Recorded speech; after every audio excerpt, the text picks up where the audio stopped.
Hi everyone, this is Real World Audio, and today we have a very low-tech video, and I'd like to share some ideas with you about a very interesting topic, which is it possible for us to compete with big companies?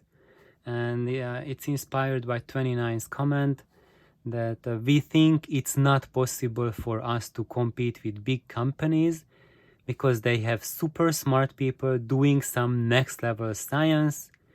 We are brainwashed into thinking that they are just like us, and many of them consider it a job, and it takes an artist to make a very good speaker, and that's what most engineers are lacking in.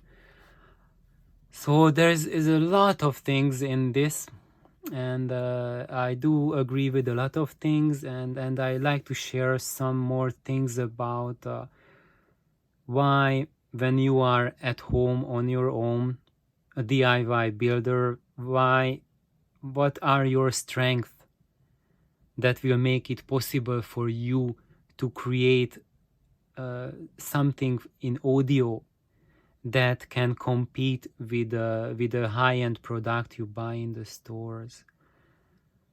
And that is basically the profit margin of the companies. Because when you look, for example, let's look concretely at loudspeakers. When you buy loudspeakers, then the parts cost that you are paying for, which is the cabinet, the drivers, the crossover elements, connectors, that make up for 10 to 30% of the total price of the product you are buying. And 70 to 90% what you are paying for is going to make that company run who produces those loudspeakers. Basically, when you are a company making a loudspeaker, you are not at liberty to just put together the parts and put 10% profit on it and sell it like that and make a living. If you run a company, then you need a lot of investment in that company. You need to rent a space for the company where you work and where you manufacture your products. You need to provide a salary for your employees. You need to have like an accountant on your payroll. You need to pay for advertisement. You need to pay for shows, for demos, and there's a lot of costs. You also have to recover the cost of the period when you are designing the loudspeakers, because it's not for free. You have to pay the designer engineer who designs your loudspeakers, because he needs to feed his family as well. It's not happening for free. It's not magic. It's called real life. And these people who are in these companies, they are not fleecing you. They have a job that they have to pursue to give food and safety for their families, just like all of us do at our jobs that we do. And this is how our modern system works. We all put in our work, and that's how it is. So basically, when you are by yourself and you want to be a loudspeakers for yourself, you are not under pressure to make a living. You are at your leisure to build for your own, using your own time and your own resources. And no one is going to tax you on that. You don't have to pay like income tax or whatever. And basically, if you want to have a loudspeaker that performs similarly or at that level where a $10,000 loudspeaker plays, then you really need something like $3,000, between $1,000 and $3,000 to buy all the parts you need. And if you have the knowledge and the skill set, you can build yourself a loudspeaker that performs as a loudspeaker you would buy at a $10,000 price point. However, for that you need specific knowledge, and you also need practice. The first pair you put together is going to be much poorer in sound than the 10th you design. And then you will realize that it's not as simple as it looks, but you will also realize that you can go much further doing things yourself than you would have ever imagined. And yes, it is true that companies do have really brilliant engineers. There are some truly brilliant minds in many of the loudspeaker companies and other audio companies. But what is not clear in the media is that to have a loudspeaker that sounds great, you do not have to employ some last minute technology that requires, let's say, $100,000 tooling to manufacture. You can use the existing technology and perfect it. Or you can reach back even to the 50s and use the technology, loudspeaker technology, the drivers, the raw materials from the 50s, and apply our knowledge of cabinet building that we have today, apply our knowledge that we have of the crossover parts, and then you can put together something that will be truly fantastic.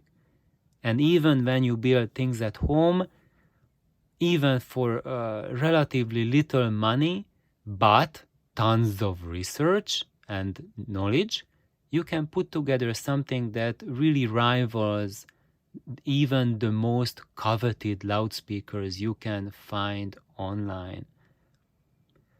And I can say that I know some loudspeaker makers, and they are truly passionate and they are really into sound. So I would not say that all loudspeaker engineers lack in art history and they just think as engineers. There's many who also use their ears and listen. But when you build it for yourself, what you have more compared to them is that you are free to pursue your own dream. Because when an engineer designs his loudspeakers, and now let's think about like the best examples.